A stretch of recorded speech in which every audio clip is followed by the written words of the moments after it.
40분의 망설임. 전 부인 집 앞에 선 지 40분이 지났습니다. 4층 빌라. 엘리베이터도 없는 낡은 건물. 계단을 올라오면서 무릎이 시큰거렸습니다. 66세 남자가 혼자 사니 이런 것도 힘들어지더군요. 박금순. 제 전 부인입니다. 1년 전 저를 떠난 여자. 아니, 정확히는 제가 쫓아낸 여자입니다. 당신은 40년 쉬었잖아. 그 한마디가 이혼 사유였습니다. 당시엔 이해가 안 됐습니다. 집에서 밥하고 설거지하는 게 밖에서 개처럼 일하는 것보다 힘들다고, 말도 안 되는 소리라고 생각했습니다. 하지만 지금은 압니다. 밥솥 여는 법도 모르는 제가 40년을 밥 얻어먹고 살았다는 걸. 주머니에서 핸드폰을 꺼냈습니다. 아들한테 받은 문자가 보입니다. 아빠, 엄마한테 가서 빌어. 우리 집은 이제 오지 마. 지난주 아들 집을 찾아갔을 때 며느리가 저를 보더니 깜짝 놀랐습니다. 아버님, 많이 야위셨네요. 12kg. 1년 만에 빠진 몸무게입니다. 77에서 65. 편의점 도시락만 먹다 보니 몸이 이 모양이 됐습니다. 아들은 제게 밥을 차려줬지만 눈빛은 차가웠습니다. 아빠는 엄마한테 뭘 해줬어요? 32년 월급 갖다 준 게 다예요? 엄마가 아빠 때문에 우울증약 먹는 거 내가 다 봤어요. 저는 아무 말도 못했습니다.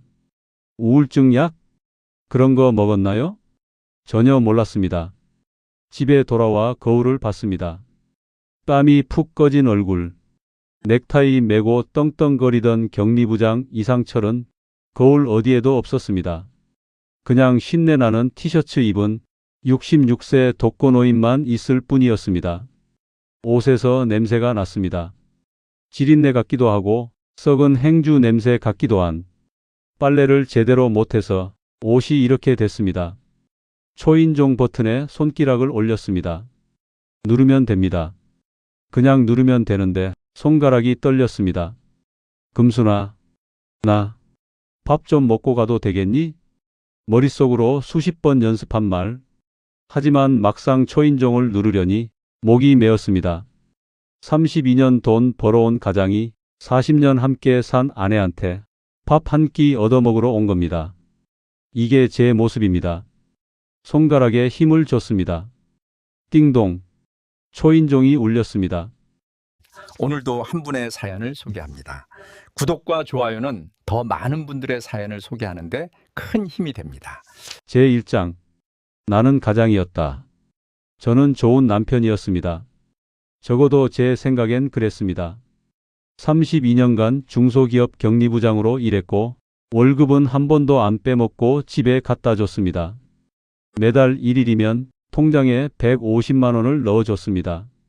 금순아, 생활비 넣어뒀어. 아내는 그 돈으로 한 달을 살림했습니다. 식비, 공과금, 애 학원비. 150이면 충분하다고 생각했습니다. 실제로 아내는 그 돈으로 다 해결했으니까요. 바람 피운 적도 없고 술 먹고 와서 때린 적도 없습니다. 명절 때 처갓집도 빠짐없이 갔고 장인어른 제사도 10년간 모셨습니다. 이 정도면 괜찮은 남편 아닙니까? 2019년 12월.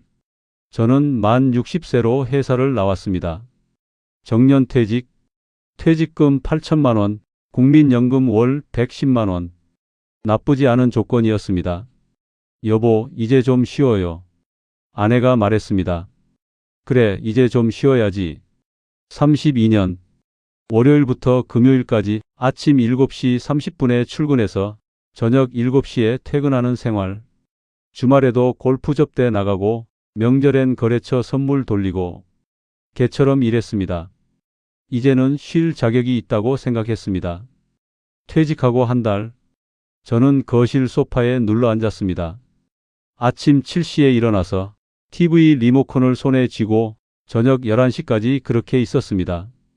편했습니다. 32년 만에 처음으로 아무 생각 없이 TV를 보는 시간. 발가락을 만지작거리며 예능 프로그램을 보고 웃었습니다. 여보, 설거지 좀 도와줘요. 어느 날 아내가 말했습니다. 설거지? 저는 어이가 없었습니다. 내가 32년 동안 돈 벌어왔는데 집에서 설거지까지 해야 돼? 아내는 더 이상 말하지 않았습니다. 그냥 혼자 설거지를 했습니다. 당연한 거 아닙니까? 밖에서 일하는 사람과 집에서 살림하는 사람, 역할이 다른 겁니다.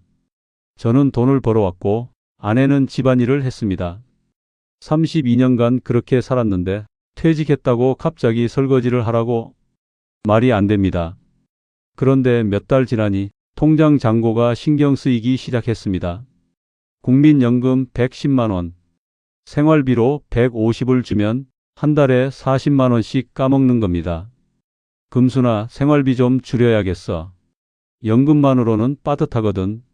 아내는 놀란 표정이었습니다. 그럼 얼마로 할까요? 120 정도면 되겠지? 하지만 150도 빠듯한데. 아니야, 120이면 돼. 당신이 살림을 해프게 하는 거야. 저는 단호하게 말했습니다. 실제로 그렇게 생각했습니다. 아내가 돈 관리를 못해서 150이 모자란 거라고. 좀 더 알뜰하게 쓰면 120으로도 충분하다고 믿었습니다. 아, 그리고 당신 그거. 수영 교실 그만 다녀. 한 달에 7만 원씩 나가잖아. 유튜브 보고 집에서 따라하면 되지. 아내는 입술을 깨물었습니다. 알겠어요. 그 목소리가 왜 그렇게 떨렸는지 저는 몰랐습니다. 그날부터 아내는 말이 없어졌습니다. 그냥 묵묵히 살림을 했습니다. 저는 그게 당연하다고 생각했습니다. 그리고 국민연금 110만 원은 한 푼도 안 쓰고 저축했습니다. 이건 비상금이야. 아내가 물어봤을 때 제가 한 대답입니다. 함부로 쓰면 안 돼. 연금은 제 돈이니까요. 32년 일해서 받는 제 돈. 아내한테 줄 이유가 없습니다. 2023년 가을. 손주 돌잔치가 있었습니다. 아들 내외가 첫 아이를 낳았고 저는 할아버지가 됐습니다. 아버님, 돌잔치 선물 어떻게 할까요? 며느리가 조심스럽게 물었습니다. 뭐가 필요해?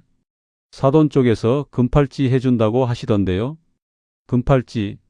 저는 바로 계산기를 두드렸습니다. 한 돈에 100만 원. 세 돈이면 300만 원. 세공비 포함하면 350만 원입니다. 에이, 그건 너무 비싸. 제가 말했습니다. 하지만 아버님, 사돈댁에서. 사돈이 하면 우리도 해야 돼? 현금으로 50만 원만 주면 돼. 요즘 세상에 금팔찌가 뭐가 중요해. 게다가 지금 금값이 최고점이야. 나중에 금값 떨어지면 손해잖아. 현금 50이면 애 교육비로 쓸 수도 있고. 저는 제 판단이 옳다고 믿었습니다. 격리부장으로 30년 넘게 일한 제가 이런 계산도 못하겠습니까? 사돈은 참 멍청한 사람입니다. 번쩍이는 쇠붙이에 350만 원이라니. 아내 박금수는 아무 말도 하지 않았습니다. 그냥 고개만 끄덕였습니다. 돌잔치 당일. 사돈 어른이 350만 원짜리 금팔찌를 손주 손목에 채워줬습니다. 번쩍번쩍 빛나는 금팔찌. 하객들이 감탄했습니다. 와, 사돈 어른이 대단하시네요. 그 다음이 우리 차례였습니다. 저는 현금 봉투를 꺼냈습니다. 50만 원. 며느리가 받아들고 억지로 미소를 지었습니다. 감사합니다, 아버님. 하지만 그 표정에 실망이 묻어났습니다. 옆에 있던 아내의 얼굴은 새빨갛게 달아올라 있었습니다. 부끄러운 모양이었습니다. 하지만 저는 신경 쓰지 않았습니다. 350만 원이나 쓸 필요가 없다고 생각했으니까요. 50이면 충분합니다. 돌잔치 뷔페에서 저는 배 터지게 먹었습니다. 본전은 뽑아야죠. 회, 스테이크, 새우. 접시에 수북이 담아왔습니다. 아내는 거의 먹지 않았습니다. 왜 안 먹어? 배가 안 고파서요. 하지만 저는 계속 먹었습니다. 350은 못 줘도 음식값은 뽑고 가야죠. 집에 돌아오는 차 안. 아내가 말했습니다. 여보, 우리가 너무 인색한 거 아니에요? 인색하긴. 50만 원이면 충분해. 당신이 체면만 따지는 거야. 아내는 더 이상 말하지 않았습니다. 그날 밤 아내는 잠을 못 자는 것 같았습니다. 뒤척이는 소리가 들렸거든요. 하지만 저는 신경 쓰지 않고 그냥 잠들었습니다. 그로부터 몇 달 후, 냉장고가 고장 났습니다. 15년 된 냉장고. 냉동실 문이 제대로 안 닫혔습니다. 여보, 수리기사 불렀어요.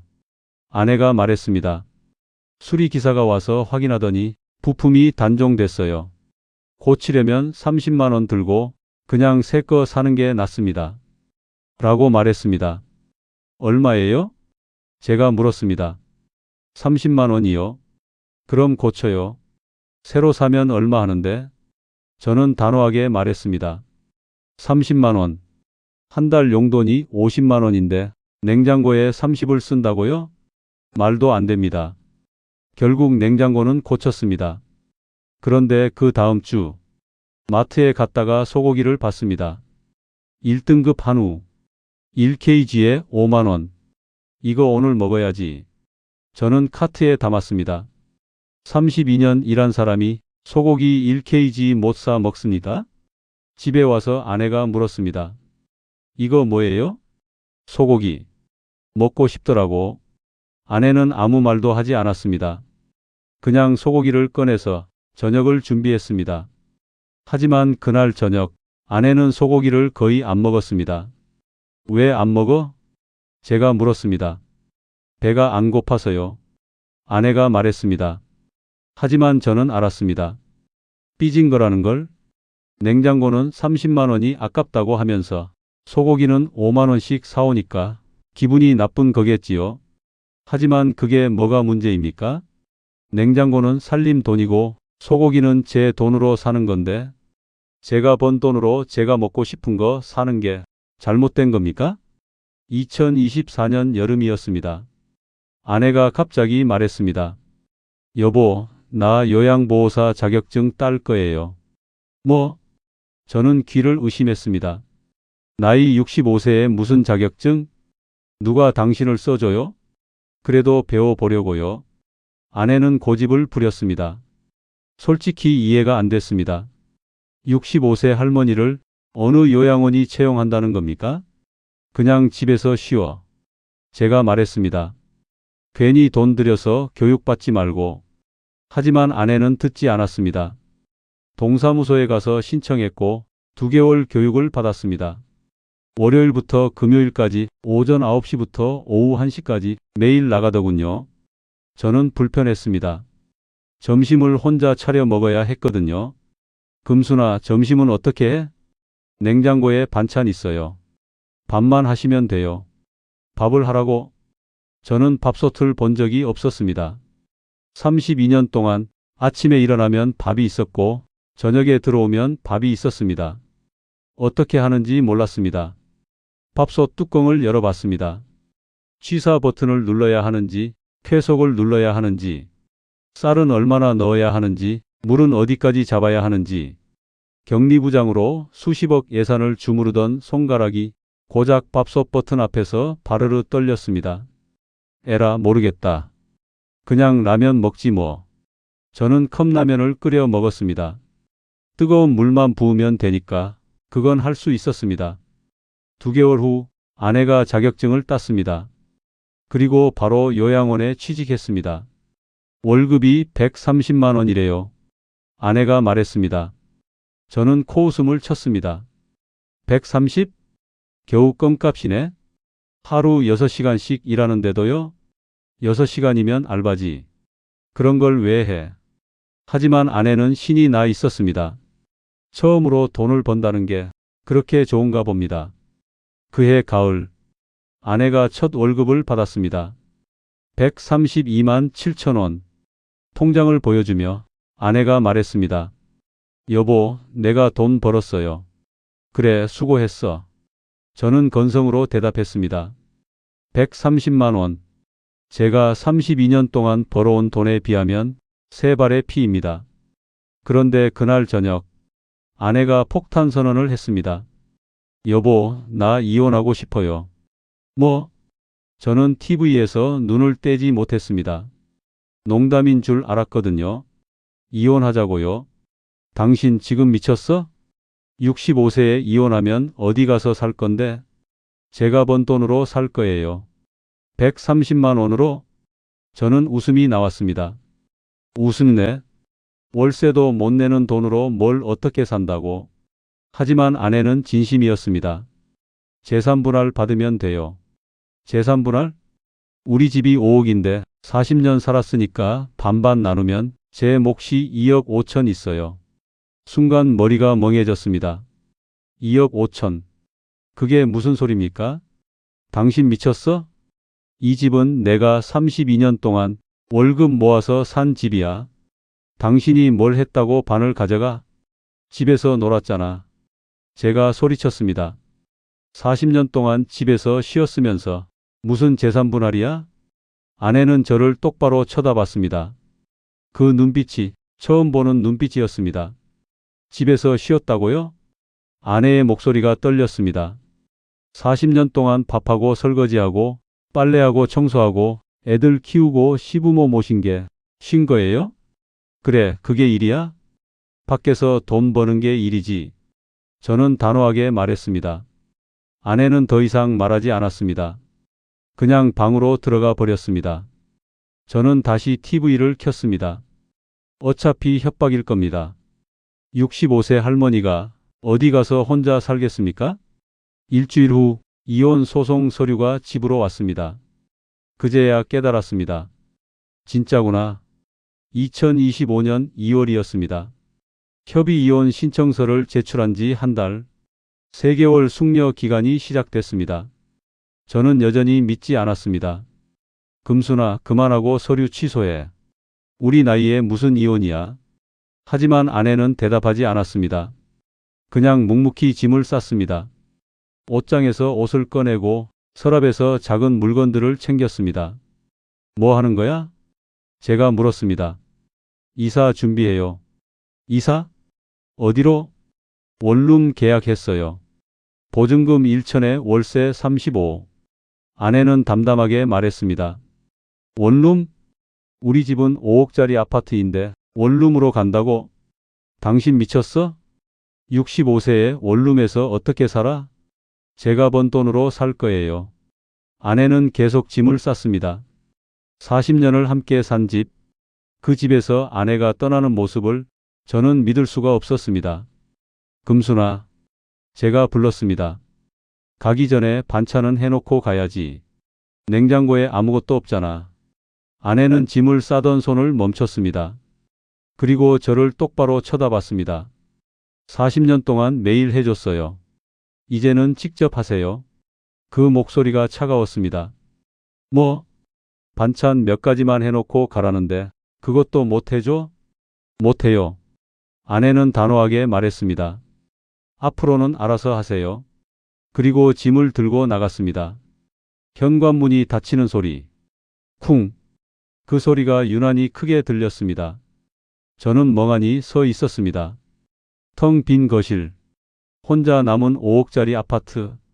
그제야 실감이 났습니다. 아내가 진짜 떠났구나. 냉장고를 열어봤습니다. 김치 한 통. 달걀 몇 개. 그게 전부였습니다. 밥이라도 해 먹어야 하는데 저는 밥솥 앞에 섰습니다. 쌀을 씻어야 하는데 어떻게 씻는지 몰랐습니다. 물을 받아서 손으로 휘휘 젓자 하얀 물이 나왔습니다. 이게 언제까지 나오는 거야? 저는 10번을 헹궜습니다. 쌀눈이 다 떨어져 나간 줄도 모르고 벅벅 문질렀습니다. 물을 얼마나 넣어야 하는지, 손가락 마디로 재는 건지, 눈대중으로 하는 건지. 32년 동안 수십억 예산을 주무르던 손가락이 고작 쌀물 하나 못 맞췄습니다. 에라 모르겠다. 저는 그냥 물을 가득 부었습니다. 취사 버튼을 눌렀습니다. 1시간 후 밥이 됐습니다. 뚜껑을 열자 허연 죽 같은 게 보였습니다. 물을 너무 많이 넣은 겁니다. 이게 뭐야? 숟가락으로 떠봤습니다. 질척했습니다. 밥이 아니라 떡 같은 덩어리였습니다. 이걸 어떻게 먹어? 하지만 다른 게 없었습니다. 저는 그 죽을 한 숟가락 떠먹었습니다. 텅 빈 거실에서 혼자 헛웃음이 났습니다. 격리부장 이상철이 밥 한 끼 제대로 못 해먹는구나. 그날 저녁 저는 컵라면으로 끼니를 때웠습니다. 2025년 5월 협의 이혼이 확정됐습니다. 재산분할 절차가 시작됐습니다. 변호사가 말했습니다. 5억 아파트를 매각하고 2억 5천만 원씩 나누시면 됩니다.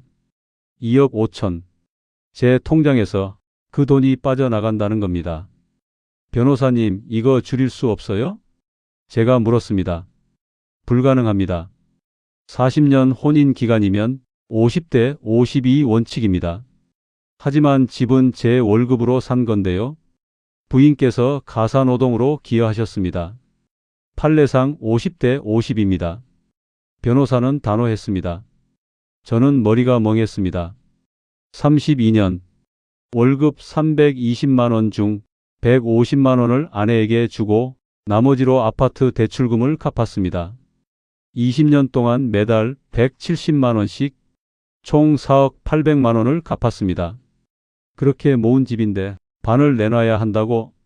아파트 매각 절차가 진행됐습니다. 5억 5천에 팔렸습니다.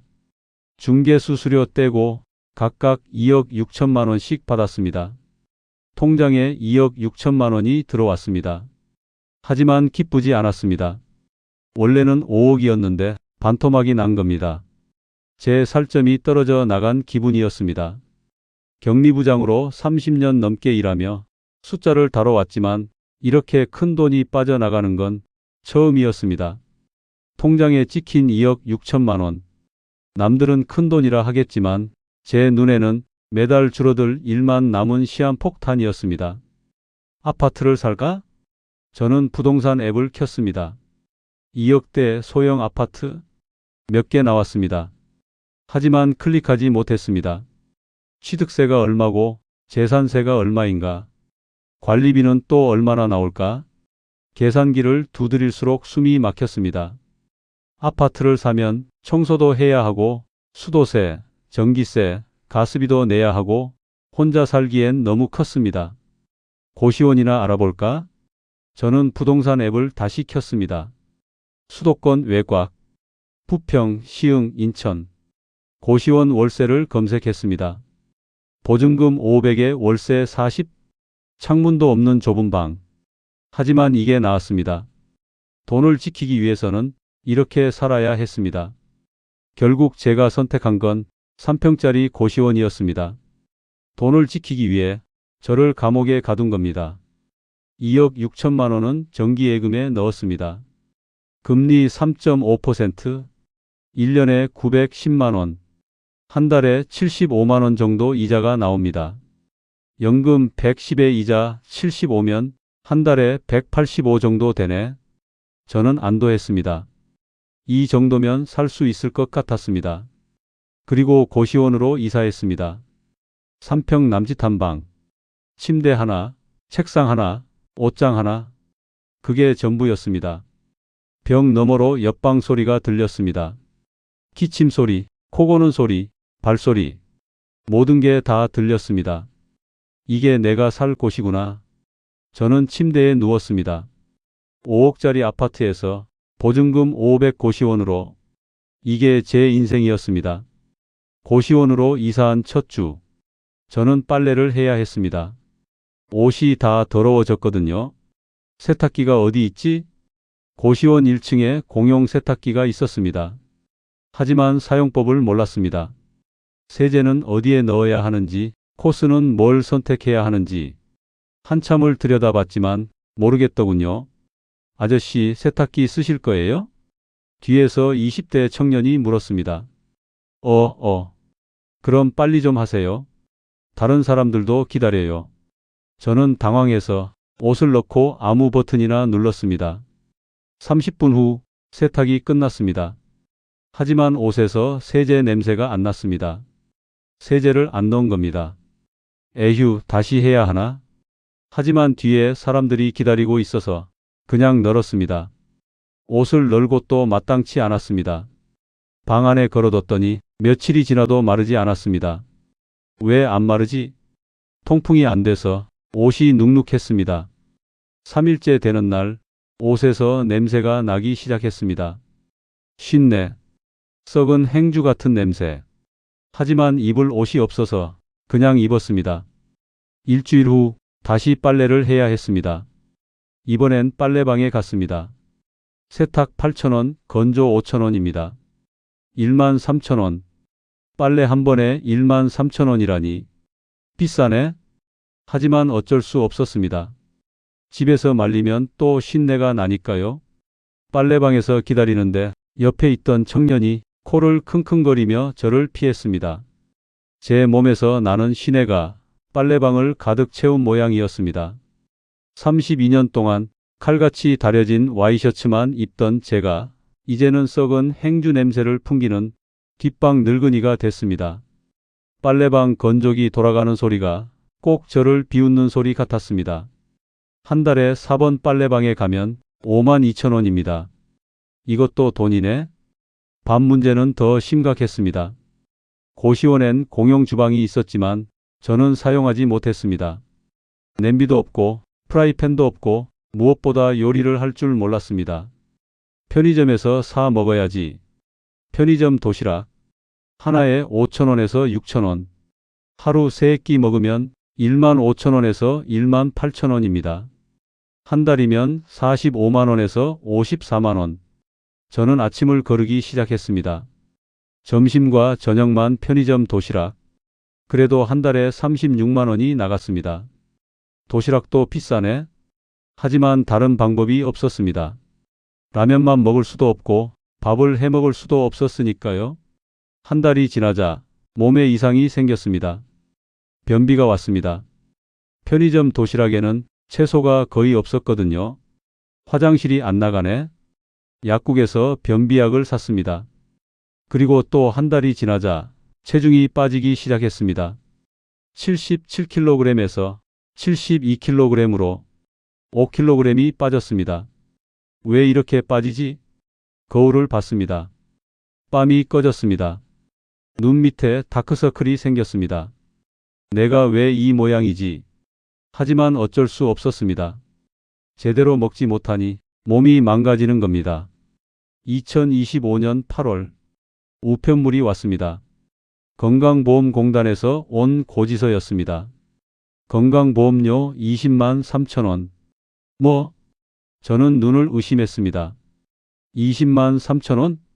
한 달에? 이게 무슨 소리야? 고지서를 자세히 봤습니다. 지역가입자 보험료, 재산 및 소득 기준. 아, 그렇구나. 이혼하기 전엔 저는 아내의 세대원이었습니다. 연금 소득만 있었기 때문에 보험료가 많지 않았습니다.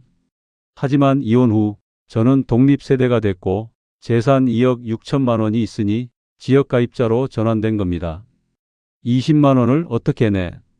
국민연금이 110만 원인데 고시원 월세 40만 원, 식비 40만 원, 빨래방 5만 원, 통신비 5만 원, 교통비 10만 원. 여기에 건강보험료 20만 원까지 내면 한 달에 120만 원이 나갑니다. 10만 원 부족합니다. 이러면 저축을 까먹어야 하잖아. 저는 황당했습니다. 2억 6천만 원이 있는데 한 달에 10만 원씩 부족하다니. 아들한테 물어볼까? 저는 아들에게 전화했습니다. 아빠, 왜요? 그게 건강보험료가 너무 많이 나와서. 피부양자로 등록할 수 없을까? 아빠, 재산이 있잖아요. 2억 6천이나 있으면서. 그래도 한 달에 20만 원이 너무. 아빠. 아들의 목소리가 차가워졌습니다. 아버지는 20만 원이 아까워요? 엄마는 그 20만 원 벌려고 요양원에서 어르신들 대소변 받아내며 하루에 10,000보를 넘게 걸어요. 아빠가 소파에 누워 리모컨 돌릴 때 엄마는 무릎에 물 차도록 뛰었다고요. 제발 정신 좀 차리세요. 저는 아무 말도 못했습니다. 아빠, 저 바빠요. 아들은 전화를 끊었습니다. 저는 멍하니 앉아 있었습니다. 건강보험료 20만 원. 아내도 내고 있다는 거죠. 아내는 월급 130만 원 받으면서 월세 35만 원 내고 건보료 20만 원 내고 그렇게 살고 있다는 겁니다. 하루에 10,000보를 넘게 걷고 무릎에 물이 차도록 일하면서. 내가 잘못 생각한 건가? 처음으로 그런 생각이 들었습니다. 그날 밤 저는 잠을 이루지 못했습니다. 옆방에서 기침 소리가 들렸습니다. 콜록콜록. 누군가 밤새 기침을 했습니다. 시끄러워서 어떻게 자. 하지만 귀마개를 해도 소리는 들렸습니다. 벽이 얇았습니다. 이게 제가 사는 곳이었습니다. 창문도 없는 고시원. 신내 나는 옷. 편의점 도시락. 건강보험료 20만 원. 내가 왜 이렇게 됐지? 저는 천장을 보며 그 질문을 반복했습니다. 하지만 답은 나오지 않았습니다. 2025년 10월. 또 한 달이 지났습니다. 체중이 또 빠졌습니다. 72kg에서 65kg으로 총 12kg이 빠진 겁니다. 거울을 보니 제가 아닌 것 같았습니다. 뺨은 푹 꺼졌고 눈은 움푹 들어갔고 턱선은 날카로워졌습니다. 이게 나야? 32년 동안 넥타이 매고 출근하던 격리부장 이상철은 어디에도 없었습니다. 그냥 신내나는 티셔츠 입은 66세 독거노인만 있을 뿐이었습니다. 편의점에 갔습니다. 도시락을 고르는데 점원이 저를 쳐다봤습니다. 불쌍하다는 눈빛이었습니다. 아저씨, 요즘 자주 오시네요? 그래. 도시락만 드시지 말고 과일도 좀 드세요. 몸이 안 좋아 보이세요? 점원의 말에 저는 아무 대답도 못했습니다. 그냥 도시락을 들고 나왔습니다. 고시원으로 돌아와 침대에 앉아 도시락을 먹었습니다. 전자레인지 사용법을 몰라 차가운 도시락을 그냥 먹었습니다. 딱딱한 밥을 씹다가 잇몸에서 피가 났습니다. 손가락으로 잇몸을 만져봤습니다. 부어 있었습니다. 제대로 먹지 못해서 잇몸까지 망가진 겁니다. 치과 가야 하나. 하지만 치과비가 부담됐습니다. 건강보험이 안 되는 치료는 수십만 원씩 나가니까요. 참아야지. 저는 도시락을 다 먹지 못하고 밥만 먹고 버렸습니다. 배는 고픈데 먹을 수가 없었습니다. 밤이 됐습니다. 잠이 오지 않았습니다. 옆방 기침 소리도 시끄럽지만 머릿속이 더 시끄러웠습니다. 내가 뭘 잘못한 거지? 32년 돈 벌어온 게 잘못인가? 월급 갖다 준 게 잘못인가? 바람 안 피운 게 잘못인가? 하지만 아무리 생각해도 답이 나오지 않았습니다. 그때 핸드폰이 울렸습니다. 아들이었습니다. 아빠, 괜찮아요? 괜찮아. 목소리가 안 좋은데? 아니야, 괜찮아. 아빠, 엄마한테 가세요. 아들이 말했습니다. 뭐? 엄마한테 가서 빌어요. 아빠 혼자 못 살잖아요. 나는 괜찮아. 괜찮지 않아요. 며느리가 아빠 보고 많이 야위셨다고 걱정했어요.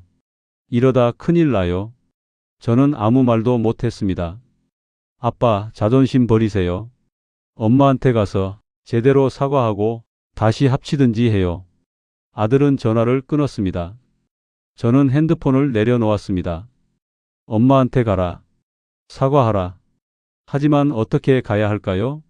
무슨 말을 해야 할까요? 2026년 1월. 새해가 밝았습니다. 하지만 달라진 건 없었습니다. 여전히 고시원에 살고, 여전히 편의점 도시락을 먹고, 여전히 쉰내 나는 옷을 입었습니다. 체중은 65kg에서 더 이상 빠지지 않았습니다. 더 빠지면 위험하다는 걸 몸이 아는 모양이었습니다. 설날이 다가왔습니다. 아들한테 연락이 왔습니다. 아빠, 설날에 우리 집 오실 거예요? 갈게. 엄마도 오세요. 뭐? 며느리가 엄마를 초대했어요. 아빠도 오시면 같이 밥 먹어요. 저는 할 말을 잃었습니다. 아내와 함께 아들 집에서 밥을 먹는다고? 설날 당일 저는 아들 집에 갔습니다. 현관문을 열고 들어가니 아내가 있었습니다. 1년 만에 보는 아내. 아내는 저를 보더니 눈을 크게 떴습니다. 어머. 저도 아내를 봤습니다. 예전보다 좀 더 여유였지만 표정은 밝았습니다. 안녕하세요. 제가 먼저 인사했습니다. 네. 아내는 짧게 대답했습니다. 며느리가 밥상을 차렸습니다. 떡국, 전, 나물. 1년 만에 보는 제대로 된 밥상이었습니다. 아버님, 많이 드세요. 며느리가 말했습니다. 저는 떡국을 떠먹었습니다. 따뜻했습니다. 목이 메었습니다.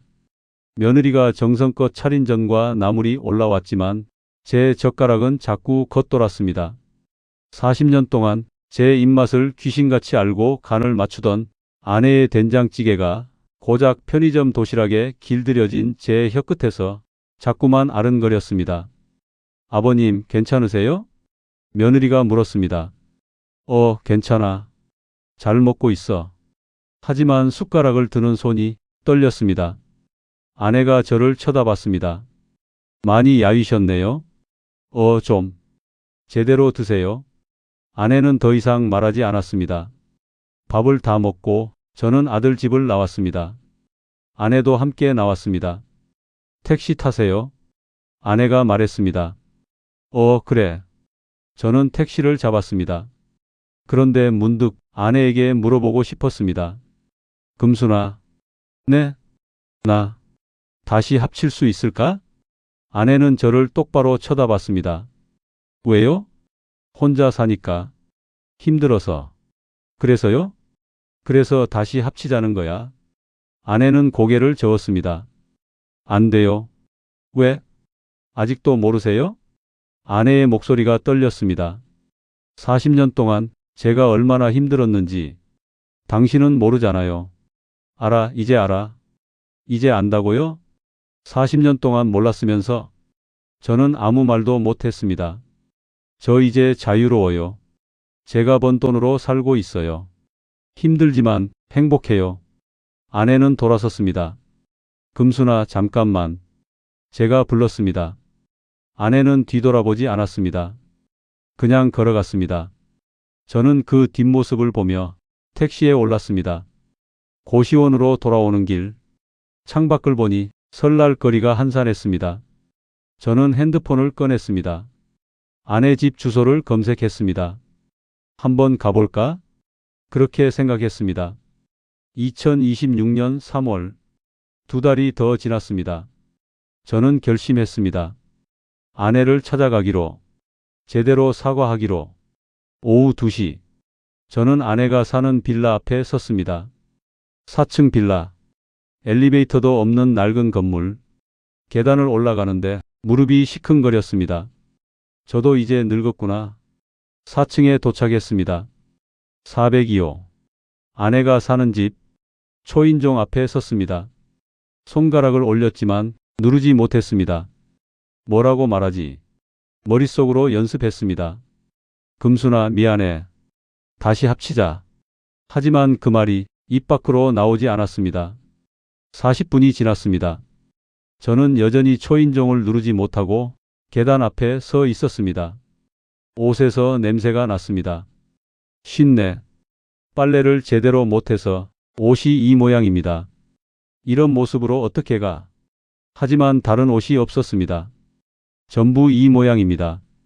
저는 다시 손가락을 올렸습니다. 이번엔 눌러야 합니다. 안 그러면 또 돌아가야 합니다. 고시원으로, 창문도 없는 그 방으로, 편의점 도시락으로, 쉰내 나는 옷으로. 금순아. 저는 중얼거렸습니다.